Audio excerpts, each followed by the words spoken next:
एक बार की बात है, एक स्कूल में जहां शरारतें आम थीं, बच्चे हर दिन कुछ नया करने की सोचते रहते थे। इस स्कूल में 3 दोस्त थे जो अपनी शरारतों के लिए मशहूर थे। 3 दोस्त रहते थे। राहुल, एक शातिर दिमाग वाला जो हमेशा कुछ नया और मजेदार सोचता रहता था। उसकी आंखों में हमेशा एक चमक होती थी, जैसे कि वह किसी नई योजना के बारे में सोच रहा हो। अंजलि, जिसकी हंसी संक्रामक थी और उसकी हंसी सुनकर कोई भी उदास नहीं रह सकता था। वह हमेशा अपने दोस्तों के साथ हंसती और मस्ती करती रहती थी। और विवेक, जो हमेशा शरारतों के लिए तैयार रहता था। वह बहुत तेज और फुर्तीला था और किसी भी शरारत को अंजाम देने में माहिर था। एक दिन राहुल के पास एक बढ़िया प्लान आया। उसने सोचा कि क्यों ना इस बार कुछ ऐसा किया जाए जो सबको हैरान कर दे। उसने अपने दोस्तों को बुलाया और कहा, दोस्तों, मुझे एक शानदार आइडिया आया है। कल प्रिंसिपल सर का भाषण है और हम कुछ मजेदार कर सकते हैं। उसने अपने दोस्तों के कान में फुसफुसाते हुए अपनी योजना बताई। कल प्रिंसिपल सर का भाषण है और हम सब जानते हैं कि वह कितना लंबा और बोरिंग होता है। क्यों ना हम कुछ ऐसा करें कि सबकी हंसी छूट जाए। अंजलि और विवेक की आंखें चमक उठी। वे दोनों राहुल की योजना सुनकर बहुत उत्साहित हो गए। उन्होंने तुरंत हामी भर दी और योजना बनाने में जुट गए। अंजलि और विवेक की आंखें चमक उठी। उन्हें राहुल का प्लान सुनने के लिए कान लगाने की भी जरूरत नहीं पड़ी। वे जानते थे कि राहुल की हर योजना मजेदार होती है।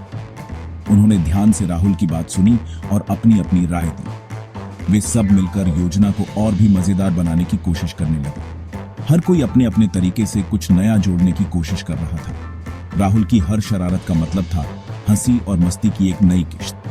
वे तीनों दोस्त मिलकर हमेशा कुछ नया और मजेदार करते रहते थे और इस बार भी उन्होंने कुछ ऐसा ही सोचा था। अब देखना यह था कि उनकी योजना कितनी सफल होती है और क्या वे सबको हंसा पाते हैं।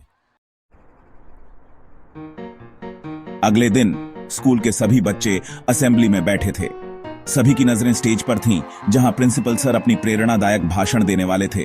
प्रिंसिपल सर की भाषण की प्रसिद्धि थी नीरस, लंबी और अक्सर समझ से परे। छात्र चुपके चुपके घड़ियों की तरफ देख रहे थे।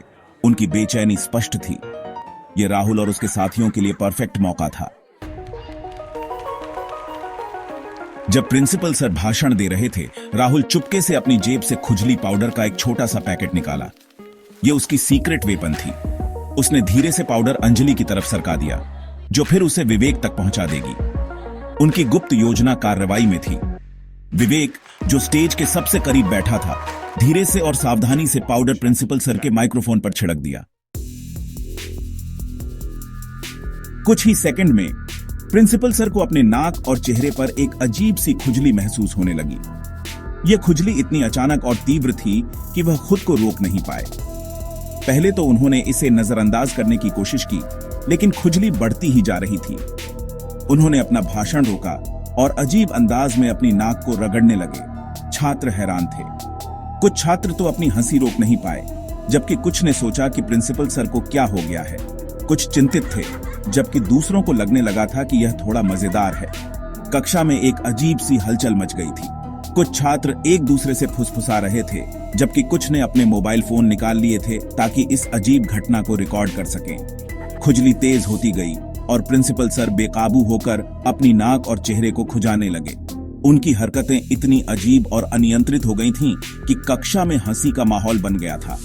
उनका चेहरा लाल हो गया था और उनके बाल बिखर गए थे। वह बहुत परेशान और असहज दिख रहे थे। उनकी हालत देखकर कुछ छात्रों ने सोचा कि उन्हें मदद की जरूरत है। वह एक हास्य चित्र की तरह दिख रहे थे। उनकी हरकतें और चेहरे के भाव इतने अतिरंजित हो गए थे कि यह किसी कार्टून शो का हिस्सा लग रहा था। कक्षा में हंसी और चिंता का मिश्रण था और किसी को समझ नहीं आ रहा था कि क्या करना चाहिए। प्रिंसिपल सर की इस हालत ने पूरे स्कूल में हलचल मचा दी थी। Section 5, the principal's predicament. Principal sir की हालत देखकर पूरी असेंबली हंसी से गूंज उठी। यहां तक कि टीचर्स भी अपनी हंसी नहीं रोक पाए। प्रिंसिपल सर समझ नहीं पा रहे थे कि हो क्या रहा है। उन्होंने माइक्रोफोन से कहा, क्या हो रहा है? मुझे बहुत ज्यादा खुजली हो रही है। उनकी आवाज भारी और टूटी हुई थी। उनका चेहरा बिल्कुल लाल हो चुका था। यह दृश्य इतना हास्यास्पद था कि हंसी और तेज हो गई। सेक्शन 6, लॉफ्टर इकोज स्कूल के इतिहास में पहली बार प्रिंसिपल सर का डर गायब हो चुका था। उनकी जगह एक ऐसे व्यक्ति ने ले ली थी जो बेकाबू होकर खुजली कर रहा था और बच्चों की तरह दिख रहा था। राहुल, अंजलि और विवेक खुशी से पागल हो रहे थे। उनका प्लान सफल रहा था। उन्होंने न सिर्फ प्रिंसिपल सर को चकमा दिया था, बल्कि पूरे स्कूल को भी हंसाया था। Section 7. The Aftermath. Detention Duty. The bell rang, signaling the end of the school day, but for some students, the day was far from over. Detention duty awaited them, a consequence of their mischievous actions. The room was dimly lit, with rows of desks and chairs that seemed to echo the silence of the students' remorse. The walls were adorned with posters reminding them of the school rules they had broken. The atmosphere was heavy, filled with a sense of regret and reflection. हालांकि उनकी खुशी ज्यादा देर तक नहीं रही. The students, who had been laughing and playing just hours before, now sat with worried expressions. Their faces reflected the realization of their actions and the consequences that followed. They exchanged glances, each one silently acknowledging their part in the mischief that led them here. The room was filled with a somber mood, a stark contrast to the lively hallways of the school. एक बार जब principal sir को एहसास हुआ कि उनके साथ क्या हुआ है, तो उन्होंने तुरंत राहुल, अंजलि और विवेक को पहचान लिया. The principal, a stern figure with a no-nonsense attitude, had a keen eye for troublemakers. As soon as he realized what had happened, he immediately recognized Rahul, Anjali, and Vivek. These three were no strangers to his office, having been caught in various acts of mischief before. His face turned red with anger as he pointed at them, his voice booming as he scolded them for their actions. आखिरकार ये तीनों ही school के सबसे बड़े शरारती थे. They were known throughout the school for their mischievous antics. From harmless pranks to more serious disruptions, Rahul, Anjali, and Vivek had done it all. Their mischievous expressions often gave them away, and their reputation preceded them. Teachers and students alike knew to be on guard when these three were around. Studies or spashtati, ek hafte ke liye detention. The punishment was swift and clear. A week of detention. The principal made sure they understood the gravity of their actions. They were to spend an hour after school each day, reflecting on their behavior and completing assignments. The detention room became their new hangout spot, a place where they would learn the hard way that actions have consequences. लेकिन जैसे ही तीनों दोस्त detention room की तरफ चल रहे थे, वे अपनी हंसी नहीं रोक सके. But as the three friends walked towards the detention room, they couldn't help but laugh. Despite the punishment, they found humor in their situation. They joked about their misadventures and the principal's reaction. Their laughter echoed through the empty hallways, a reminder that even in trouble, they found a way to stay positive. उन्होंने भले ही सजा पाई हो, लेकिन उन्होंने एक ऐसी याद बनाई थी जो हमेशा के लिए उनके साथ रहेगी.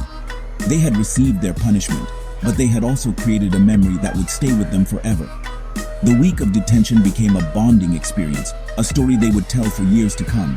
It was a lesson in friendship, resilience, and the importance of thinking before acting. In the end, detention duty was not just a punishment, but a chapter in their lives that they would always remember. Section 8. Lessons learned. Not really. क्या उन्होंने अपनी गलती से सबक सीखा? बिल्कुल नहीं. वास्तव में डिटेंशन में वे पहले से भी ज्यादा शरारतें योजना बना रहे थे.